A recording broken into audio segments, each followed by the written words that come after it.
How long does it take to save to buy a house in the UK? Not social media guesses, actual UK data. And what I found genuinely surprised me. Because the average first-time buyer in the UK is saving for 7 years to get the deposit. 7 years. And depending on where you live, that could be closer to 4 years, or it could be closer to 13 years. Now here's the part that actually matters. After looking at the data, I realised most buyers aren't just saving too slowly. They're saving towards the wrong target altogether, which means that people are accidentally delaying buying their first home for multiple years, not even realizing it. So in this video, I'm going to show you how long it takes to save a deposit in the UK, why some buyers are facing 13-year timelines, and 5 decisions that can dramatically shorten the journey. And by the end of the video, we're going to see whether our 2 buyers can beat the average using the 5 principles at the end. Let's start with a simple question. Imagine you've decided today that you want to buy your first home. You save consistently, you don't touch the money, and you stay disciplined. How long do you think it'll take?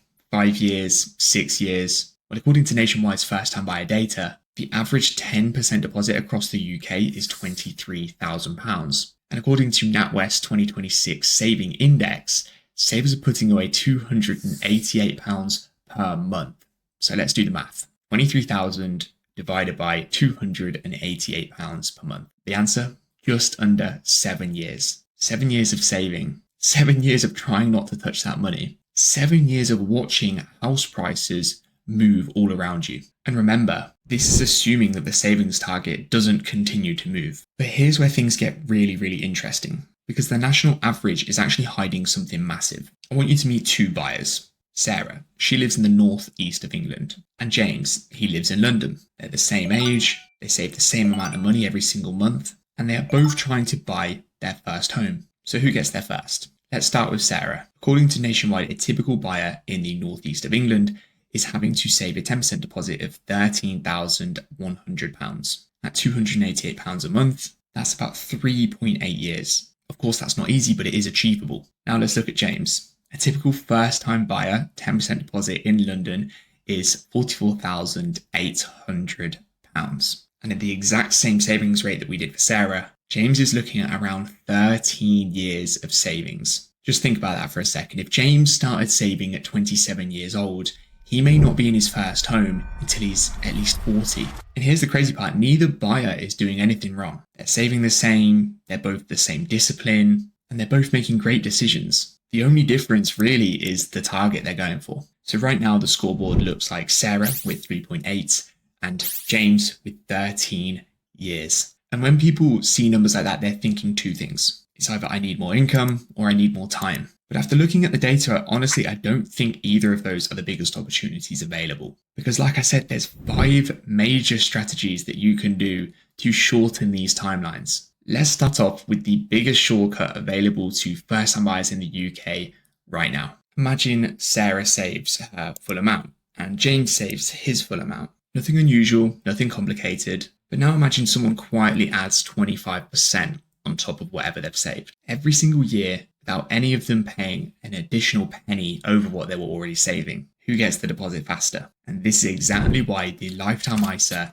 is a very powerful tool. Every £4,000 you contribute, the government will contribute 25% up to that amount per annum. So maximum of £1,000 bonus per person per year. Instead of Sarah and James now effectively saving £288 per month, Sarah and James are effectively saving £360 per month. So just from using strategy 1, we can now update the scoreboards. Suddenly Sarah goes from 3.8 years down to 3 years. James takes his 13 years and knocks that down to 10.4 years. Just by using a scheme most buyers don't fully understand, we have knocked off multiple years. But of course, James is still facing well over a decade, which raises a much bigger question. What if he's saving for a deposit he doesn't actually need? This is probably the biggest misunderstanding in the entire video.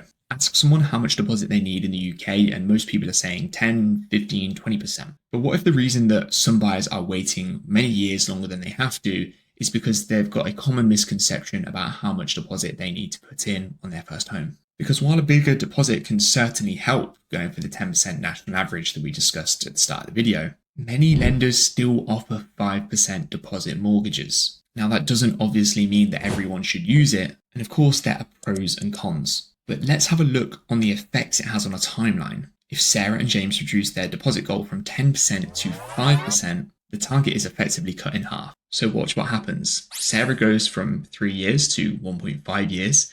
James goes from 10.4 years to 5.2 years. Let that sink in just for a moment. James hasn't earned more money. He hasn't changed jobs. He hasn't worked overtime. He simply stopped aiming for a target that wasn't necessary. But now we can look at another shortcut that is equally as effective. Imagine Sarah saving alone. Imagine James saving alone. But now imagine both of them saving with a partner. Suddenly we're no longer talking about one income, one deposit, one lifetime ISA. We're talking about two, potentially 2 deposits, 2 bonuses, and double the effective monthly contributions. So essentially we take Sarah from 1.5 years to 0.75 years, and James all of a sudden goes from 5.2 years to 2.6 years. And just like that, we've halved the timeline again. Now, obviously not everyone's buying with a partner, but it does certainly highlight something incredibly important. Sometimes the biggest change doesn't come from saving harder. They come from changing the structure of your plan.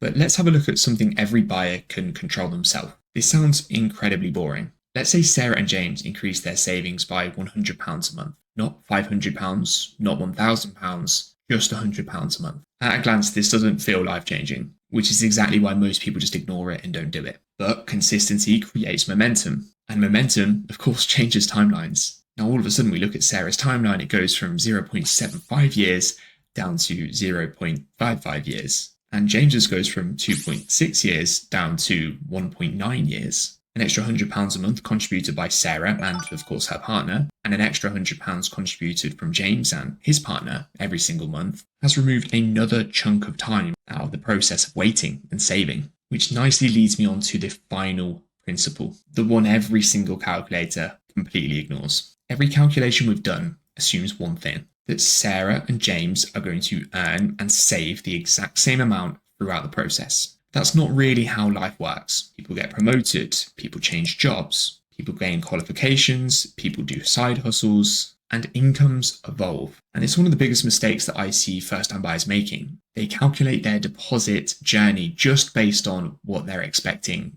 on their income today. And then they assume that their income is just going to stay the exact same. In reality, most people's biggest financial advantage isn't the money that they're saving today. It's the money they'll be able to save in the future. So while I can't put an exact number on what that does to Sarah and James's timelines anymore, because of course everyone's career, everyone's journey, and everyone's path is different, this is actually where the timeline often shrinks a lot faster than people assume. When we started this video, Sarah was facing almost 4 years, James was facing 13 years. And that's why I think how long does it take to save your deposit is actually the wrong question and the wrong framing altogether. Because there isn't just one answer. The better question is, how long would it take me? Because now we know the region matters, the deposit target matters, your lifetime ISA matters, and buying with a partner matters. And of course, the saving rate matters as well. If you're able to contribute more, that's even better. Every one of those decisions, as we've witnessed, has a big impact on the timeline. And once you start pulling those levers, the journey can look very, very different.